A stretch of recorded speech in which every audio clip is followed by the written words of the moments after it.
Bem, meus amigos, a queda do futebol italiano, a queda da seleção italiana precisa ser estudada porque ontem, mais uma vez, a seleção italiana não conseguiu o apuramento para o campeonato do mundo, meus amigos. Com certeza, um momento trágico para o futebol italiano, porque uma das melhores seleções da história do futebol, uma das maiores seleções de sempre, né?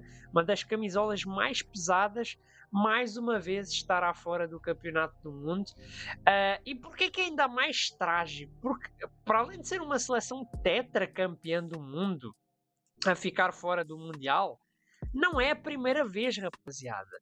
A Itália fica de fora do seu terceiro campeonato do mundo seguido, meus amigos. Simplesmente a seleção tetracampeã mundial, a poderosa seleção italiana, falha o campeonato do mundo de futebol pela terceira vez. Como é que aconteceu toda esta situação trágica para o futebol italiano? A seleção italiana, como vocês bem se lembram, falhou o apuramento direto para o Mundial, né? Acabou por ficar no seu grupo atrás da Noruega, inclusivamente a levar uma bela de uma tareia da Noruega, levou 3-0 num jogo e 4-1 no outro. Foi para os playoffs, venceu o primeiro jogo com a Irlanda do Norte, tudo bem, mas no confronto contra a Bósnia, a Itália acabou por cair. A seleção italiana até começou a vencer, mas como jogou praticamente a segunda parte toda jogou, né? Mais o finalzinho da primeira com um jogador a menos, o Tabakovic conseguiu empatar e nas grandes penalidades a Itália sucumbiu e com isso a Bósnia venceu e a Itália ficou fora de mais um campeonato do mundo. Malta, eu quando vi que isto ia para penaltis, eu já imaginava que a Itália ia ficar fora, porque a primeira coisa que me bateu na cabeça foi logo, Zé Zocas, uma Itália que já falhou os últimos dois campeonatos do mundo, uma seleção com jogadores banalíssimos, com certeza não vão aguentar a pressão de precisar de acertar todos os penaltis para chegar ao campeonato do mundo. Para mim estava na cara que a Itália ia cair e caiu mesmo. A Itália apenas acertou um penalti, rapaziada. Portanto, aí fica as imagens para vocês. Eu vi logo, rapaziada, esta seleção italiana, pá, esta geração da Itália não ia ter estofo para conseguir nos penaltis aguentar a pressão de. Pá, é uma pressão gigantesca, uma seleção que já não vai ao Mundial há 12 anos e claramente estes jogadores não tinham cacifo para aguentar esta pressão, rapaziada. Com isto fica este histórico vergonhoso da seleção italiana, né? Porque é verdade, a Itália é uma das maiores seleções do mundo, como eu já vos disse aqui no início do vídeo, tetracampeã mundial, também duas vezes campeã da Europa. Com certeza, talvez seja a segunda maior seleção do futebol europeu, talvez a primeira, depende dos vossos critérios, ali empatado com a Alemanha, talvez. Mas a verdade é que o século XXI vem sendo massacrante para a seleção italiana, não só para a seleção italiana, mas também para o futebol italiano. Mas falando da seleção italiana, vá, fora 2006, né? 2006 é verdade, a Itália é campeã do mundo, conquista o tetracampeonato, tudo bem. Mas de 2006 para cá, a Itália vive uma sequência tenebrosa. No Mundial de 2010 na África do Sul, a Itália termina no último lugar do grupo F, cai na fase de grupos. Em 2014, no Mundial do Brasil, a Itália volta a cair na fase de grupos, ou seja, são dois campeonatos do mundo seguidos em que a Itália nem sequer passa dos grupos. E depois de 2014, a Itália simplesmente deixa de existir a nível de campeonatos do mundo em si, falhando a qualificação para o Mundial de 2018, que eu vou-vos mostrar aqui. Em 2018, a Itália cai no play-off para a Suécia, perde por 1-0 contra a Suécia de Zlatan Ibrahimovic, né?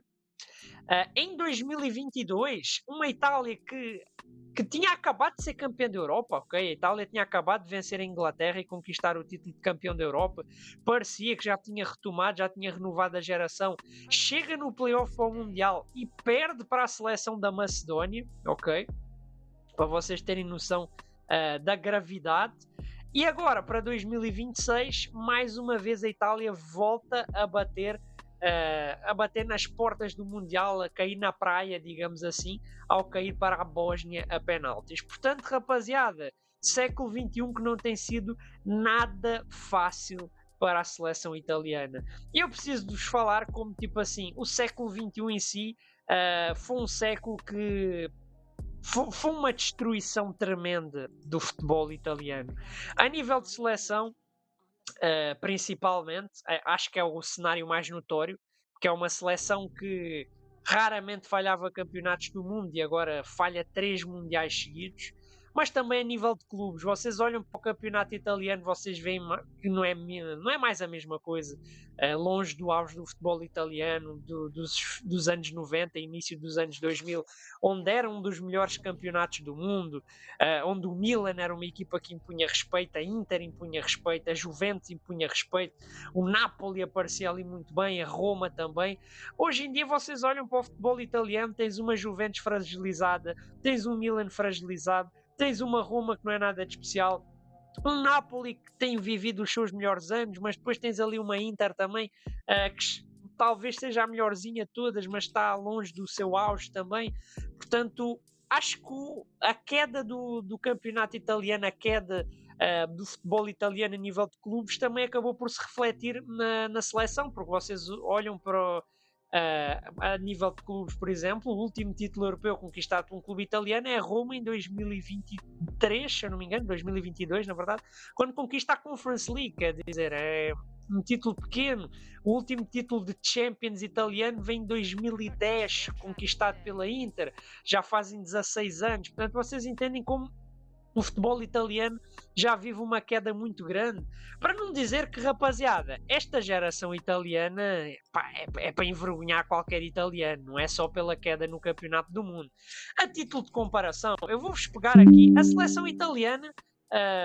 Aqui está a seleção italiana que jogou ontem contra a Bósnia. Esta era a seleção titular. Realmente há aqui alguns jogadores que realmente são bons. Donnarumma, melhor guarda-redes do mundo. Calafiori, grande central do Napoli. Bastoni, grande central também da Inter. Tens aqui o Barella, um dos melhores médios do mundo. Tonali, também um grande médio. Di Marco, um ala espetacular. Mas depois tu olhas para o resto da equipa, pá, Politano é um jogador super comum, Mancini é um jogador fraco, Locatelli é um jogador comum para bom, Retegui também é um jogador assim mais para o comum, Moisiquinho também mais para o comum. Olhas para o banco da Itália, pá, Gatti nada de especial, Palestra é um jovem, Spósito um jovem, Cristante é um jogador comum, Fratesi é um jogador comum, Spinazzola até é um jogador bom, mas cheio de lesões, Buongiorno jogador comum, Raspadori comum, Piscili comum, Cambiasso comum. Portanto, vocês notam isto que eu estou-vos a dizer. É uma geração italiana que, tipo, pá, eu imagino que os mais velhos, eu não, nem tanto, mas os mais velhos com certeza acostumaram-se a ver grandes seleções italianas com jogadores dos melhores do mundo, e sinceramente eu olho para esta seleção italiana de hoje e os únicos que eu diria que realmente são melhores do mundo são o Donnarumma, e talvez o Calafiori e o Di Marco, porque mesmo o Barella e o Bastoni, sendo dois jogadores de um nível mundial, são dois jogadores que vivem uma temporada abaixo, né? Portanto, sei lá, mano, é uma seleção italiana que passa longe de outros tempos. Até fui buscar a seleção italiana da última vez que a Itália foi disputar o campeonato do mundo, para termos aqui uma certa comparação. Vocês olham para a seleção italiana de 2014, vocês veem que nós tínhamos jogadores aqui como o Buffon, um dos melhores guarda-redes da história, um trio defensivo espetacular com Chiellini, Bonucci e Barzagli, um meio-campo do caraças, Pirlo, Verratti, Marquisio. Vocês olham aqui, ainda tinha um Immobile também, bom ponta de lança, pronto, Balotelli, enfim.